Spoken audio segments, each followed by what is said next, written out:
Gracias. Continuamos y quiero presentarles a continuación a Edgar Calderón. Él es divulgador, investigador y activista por las libertades civiles, la familia y el derecho a la vida, con estudios en psicología, teología y liderazgo, asesor de movimientos y organizaciones civiles, eclesiales y políticas, director y fundador del Centro de Liderazgo y Desarrollo Humano, la UNE. Edgar, muchas gracias por acceder a la entrevista. Te mando un enorme abrazo, bienvenido y buenas noches. Estamos al caer la noche por Radio Luis de Fuentes, aquí en la ciudad de Tarija. ¿Cómo estás? Muchas gracias por la invitación. Estoy muy bien. Agradecido por este espacio. Un gran saludo a Tarija, a Bolivia. Sé que probablemente se ve en todo el país. Y bueno, una vez más, mi agradecimiento y mi predisposición total para poder brindar toda la información necesaria que necesitas. Edgar, el motivo de la entrevista es para hablar contigo sobre la ideología de género. Hemos visto que has estado dando conferencias sobre el tema allá en tu ciudad y entiendo también en algunas otras ciudades. Empecemos por el principio, obviamente. ¿Qué es ideología de género? Bien, básicamente la ideología de género, como la define Agustín Laje, el tema es un conjunto de ideas científicas con propósitos políticos y autoritarios pretenden arraigar a la naturaleza de su base biológica para explicarla monopólicamente desde la cultura. Básicamente, en resumen, la ideología de género es una negación de la sexualidad humana. ¿Cómo nace la ideología de género, Edgar? Es a raíz de varias corrientes feministas que esta ideología surge. Hay varias autoras que van generando estas ideas de la negación de la sexualidad natural humana. Entre ellas está, digamos, quien podría ser la piedra de toque de esta teoría, Simone de Beauvoir. Ella indica que no se nace mujer, se llega a serlo. Básicamente en esta afirmación ella introduce dos elementos. Primero, la idea de la tabla rasa, la idea de que los seres humanos nacemos como una hoja en blanco y que la cultura va escribiendo sobre esta hoja lo que somos, si somos varones o mujeres.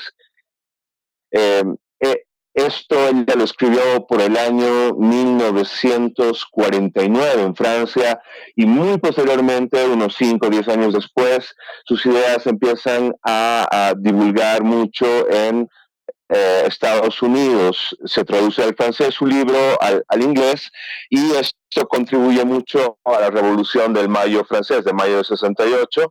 Sobre esa base de esta idea de que no se nace mujer, se llega a serlo, como te decía, también se construye otra idea, la idea del patriarcado, la idea de que los hombres habríamos construido una especie de pirámide en la sociedad donde nos habríamos colocado en la cima nosotros como el centro, el núcleo de la civilización y habíamos colocado a la mujer en la parte inferior, la habríamos subyugado, la habríamos relegado, la habríamos prácticamente esclavizado para nuestro servicio, para nosotros poder ejercer el poder y ellas tenerlas como una especie de mano de obra, ¿no? Para poder servirnos. Esa idea es la base, digamos, del pensamiento actual que se tiene del patriarcado, y sobre esta idea se plantea la idea de la despatriarcalización de la sociedad, pero hay otra ramificación también de la ideología de género que vendría con Monique Wittig, que en su momento plantea que los heterosexuales, sobre esta tabla rasa, sobre esta idea de que la sexualidad no tiene un dato natural, no tiene información natural que la constituya, sino que es una construcción social, los heterosexuales habríamos creado nuevamente una especie de pirámide, habríamos construido una pirámide y nos habríamos colocado a varones y mujeres en la cima y habríamos relegado a los homosexuales a la parte inferior, los habríamos básicamente subyugado, maltratado históricamente, y esta básicamente son las dos líneas elementales de la ideología de género. Primero, el tema del patriarcado y por otro lado el tema de la heteronormatividad. Sobre estas dos hipótesis se levanta la idea de la heteronormatividad. Básicamente esa es la solución que la ideología de género propone para todas las injusticias que el patriarcado y la heteronormatividad habrían traído al mundo. La destrucción, la deconstrucción de la autoridad del varón y la deconstrucción de la figura de varón y mujer, de la heterosexualidad. ¿Cómo están buscando realizar? En líneas muy generales podríamos plantearlo así, ¿no? Te preguntaba, Edgar, ¿cómo se estaría realizando o cómo se estaría buscando de construir a la sociedad? Lo que tú señalabas, ¿no? El hecho de cambiar esta supuesta heteronormatividad y este supuesto patriarcado que se vive el día de hoy. ¿De qué manera se busca cambiar esto? Existen varias propuestas, unas más descabelladas que las otras. A ver, en el caso del patriarcado, por ejemplo, la mujer tendría que cada vez luchar por mayor igualdad con el hombre para destruir esta pirámide y lograr una situación de horizontalidad entre mujer y varón. Acá es importante señalar que la misma cultura patriarcal que ellas defenestran es la que acuñó el término de igualdad ante la ley y que promovió el hecho de que todos los seres humanos somos iguales en dignidad y en valor. Entonces, ese concepto no estaría en cuestión, digamos, ellas lo utilizan mucho, el término de igualdad ante la ley y por supuesto desde cualquier visión que sea moderna, que sea racional sobre el ser humano, es válida esta apreciación, pero las posturas feministas actuales hablan de que entre varón y mujer tiene que haber una igualdad no solo en dignidad y valor, sino que tiene que existir una igualdad material, una igualdad de resultados entre ambos, lo cual es una amenaza para las libertades individuales, porque para igualar, para ser idénticos a los seres, a varón y mujer, tanto en dignidad y en valor como a nivel físico, a nivel psicológico, a nivel social, tú tienes que forzar esa igualdad y de hecho no es natural esa igualdad. Como te decía, somos iguales en dignidad y en valor, pero eso no significa que seamos iguales en capacidades, en potencialidades. Todos los seres humanos tenemos unas capacidades sumamente distintas que nos diferencian entre todos y que generan desigualdad. Entonces, esta igualdad material, esta igualdad de resultados es arbitraria y es artificial en todo caso y solo se logra con el aparato coercitivo del Estado. Para igualar en resultados a un hombre y a una mujer, tienes necesariamente que apelar al aparato coercitivo del Estado y mediante el monopolio del uso de la fuerza que éste ejerce, forzar a que hombre y mujer tengan los mismos puestos, tengan las mismas áreas de desarrollo en la vida social y tengan los mismos resultados. Esta igualdad acaba con las libertades individuales porque obviamente no respeta las capacidades y la diferenciación sexual que existe entre varón y mujer. Entonces, acá vemos un primer error, el querer que la mujer sea igual o idéntica absolutamente en todo. Se podría denominar esta corriente igualitarismo entre varón y mujer. Otra de las ideas para acabar con el patriarcado vendría a ser la promiscuidad de la mujer, que cada vez la mujer sea más libertina en su conducta, que cada vez más pueda optar por tener distintos tipos de parejas sexuales y básicamente replique lo que se había promovido en los años 60 con el hombre. En los años 60, en la mal llamada revolución sexual, que en realidad fue una deshumanización sexual, se propone que el hombre sea un promiscuo, que mientras más hembras tenga disponibles, es más macho. Se promovía mucho esa idea y es la misma situación ahora con las mujeres, ¿no? La mujer que es libre sexualmente, que tiene muchas parejas e incluso se lesbianiza, empieza a ser más libre. Otra de las ideas para acabar con el patriarcado es que la mujer tiene que empoderarse y emanciparse, tiene que liberarse del yugo opresor del varón, siendo independiente, siguiendo su carrera profesional, teniendo objetivos laborales, empresariales, organizacionales, políticos, y cada vez más desmarcarse de la relación del matrimonio, de la relación con los hijos, con la familia, y esto vendría, según esta teoría, a liberarlas. Y otro de los aspectos, quizás el más nefasto de esta supuesta liberación del patriarcado, vendría a ser el aborto, por ejemplo.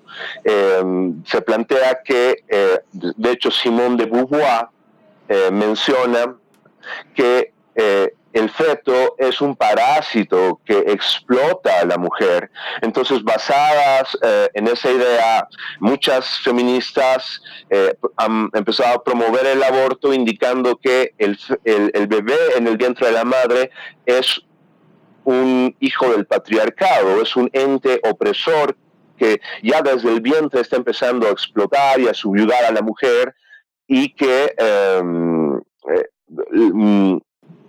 tendría que ser eliminado para poder liberar a la mujer. Entonces aquí entra en escena el tema de, como te decía, el aborto, el supuesto derecho de la mujer a elegir sobre su propio cuerpo, que bien sabemos por la ciencia que no es su cuerpo, porque tiene un ADN diferenciado.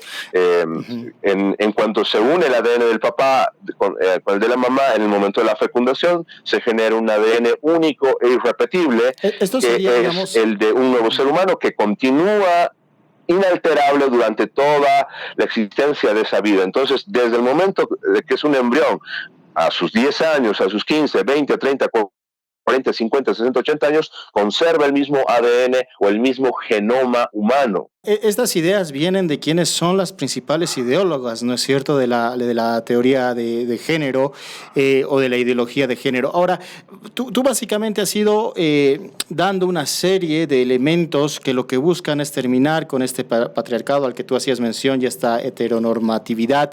Y claro, dentro de esas respuestas nos dabas ya algunos pincelazos de cuáles serían aquellas problemáticas que podría generar esta ideología, pero yo quiero profundizar un poco más y mi siguiente pregunta sería, ¿cuán peligroso puede llegar a ser la ideología de género? Si claro, obviamente tú nos das una serie de elementos que irían además contra la naturaleza o afectarían el derecho a la vida de otro ser humano, como en este caso los bebés no nacidos.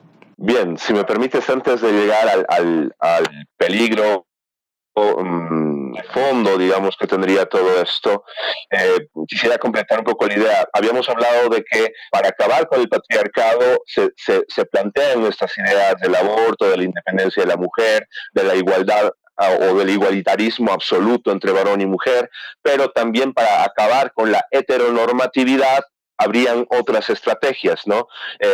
Para acabar con la heteronormatividad se propone los procesos de masculinidades, por ejemplo, que no es otra cosa que la desmasculinización del varón o la homosexualización del varón. El tema del matrimonio igualitario, la adopción de niños por parte de parejas homosexuales, las famosas o denominadas familias diversas, que vendrían a ser familias que no responden a la familia, al paradigma de familia natural, es decir, papá, mamá, hijo, sino que son dos mamás, tres mamás, un papá o cuatro mamás o cinco hombres, una mujer, una familia totalmente desestructurada. Incluso en algún momento yo creo que se va a poder plantear algo que suena irrisorio y preocupante en este momento, que sería un perro, un hombre adoptando un hijo, un niño, ¿no? Entonces, esas familias diversas no tienen límite y su lema lo dice, ¿no? Amor es amor. Entonces, el amor entre un varón y una mujer es igual que el amor entre un hombre y un hombre, un adulto y un niño, un hombre y un perro, un hombre y un edificio y, bueno, lo que se te pueda ocurrir. Amor es amor. Eso es importante notarlo, ¿no? Uno de los aspectos centrales o de los peligros fundamentales que traen estas ideas de la despatriarcalización y desheteronormativización del ser humano es la destrucción del lenguaje. Una de las armas principales que trae la ideología de género o con la que lucha la ideología de género es el mismo lenguaje. Se introducen términos muy engañosos como la inclusión, la diversidad y la igualdad, pero se los contamina. Es como juntar comida con veneno. Te dan un 80% de comida y un 20% de veneno. Entonces, como habíamos visto en el término de igualdad, existe la igualdad ante la ley, que es algo muy bueno y es un avance realmente en la comprensión de los seres humanos sobre cómo relacionarnos y cómo organizarnos políticamente. Esa igualdad es buena, pero ellos introducen camufladamente el término o las ideas de igualdad de oportunidades, igualdad de resultados, igualdad material, que ya son contraproducentes hacia las libertades individuales. Ahora bien, en el tema de diversidad, por ejemplo, estos grupos hablan de que existe, de que la diversidad es muy buena y hay que promoverla, lo cual es verdad. Todos los seres humanos somos distintos y únicos y nuestros aportes a la cultura, a la civilización también son singulares y únicos, y eso es algo excelente que hay que promoverlo. Cada ser humano tiene un potencial intrínseco único y valioso que tiene que descubrir y entregar a la sociedad, y esa diversidad es digna de promoverse, pero ellos nuevamente, de manera camuflada, de manera solapada, introducen la idea de la diversidad sexual, cosa que no existe. En la naturaleza, para la naturaleza sexual, existe varón y existe mujer. Existe el varón que tiene cromosomas XY y la mujer que tiene cromosomas XX. Esa es la máxima diversidad a la que los seres humanos pueden aspirar y que de hecho es muy complementaria. Pero estos señores empiezan a introducir términos como orientación sexual, identidad sexual, distintos tipos de atracción como la pansexualidad, el poliamor y otros términos más que son simplemente artilugios conceptuales inventados. En todo caso, estos términos van a minar la racionalidad y la convivencia social. El tercer término que se ha denominado, de lo que se ha denominado más bien la triada de la iniquidad, igualdad, diversidad e inclusión, el tercer término es inclusión, implica crear cupos para compensar estas injusticias históricas hacia mujeres y hacia homosexuales. Entonces, esto implica que hay que darles trabajos, hay que darles cupos, como te decía, lugares en las distintas esferas de la vida social del ser humano, en educación, en el gobierno, en ámbitos empresariales, en todo ámbito donde haya varones y mujeres o donde haya seres humanos, hay que darles cupos obligatorios. Por el hecho de tener genitales de mujer, una persona ya es acreedora a un cupo político o a un cupo laboral o a un cupo en una universidad a nivel académico.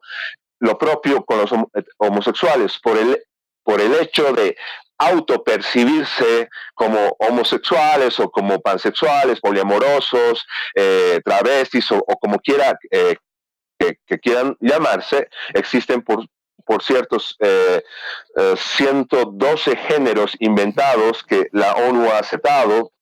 Entonces, un homosexual puede percibirse como uno de esos en ese abanico de 112 posibilidades y acceder por el hecho de autopercibirse como de un género distinto a un trabajo, a un cupo en una universidad o tener algún bono gubernamental, algún subsidio del gobierno. Entonces, particularmente creo que estos tres elementos, esa tríada de iniquidad, es uno de los principales peligros, sino el más grande. ¿Por qué?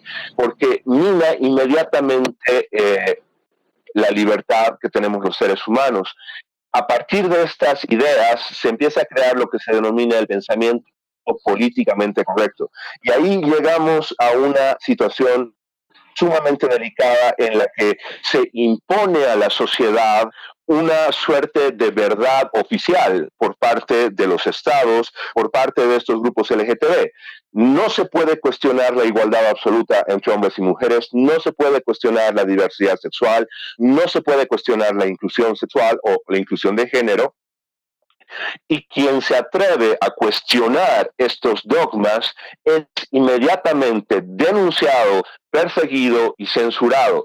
Entonces, esto nos lleva a una situación de pérdida de libertades civiles total. La libertad de expresión ya es absolutamente refutada. Hace unos días yo estuve en una entrevista de radio donde un periodista me decía: ¿usted qué cree con respecto a las declaraciones que hizo este candidato a la presidencia, el señor Chi, el doctor Chi, sobre que los homosexuales tendrían que ir o los LGTB tendrían que ir a tratamiento psiquiátrico? Él más o menos, entiendo, esperaba que yo le diga, no, ¿cómo va a ser posible que alguien afirme tal aberración? Pero yo le dije, en todo caso, ¿qué tendría de malo que una persona cite lo que la ciencia afirma con respecto a ciertas conductas humanas?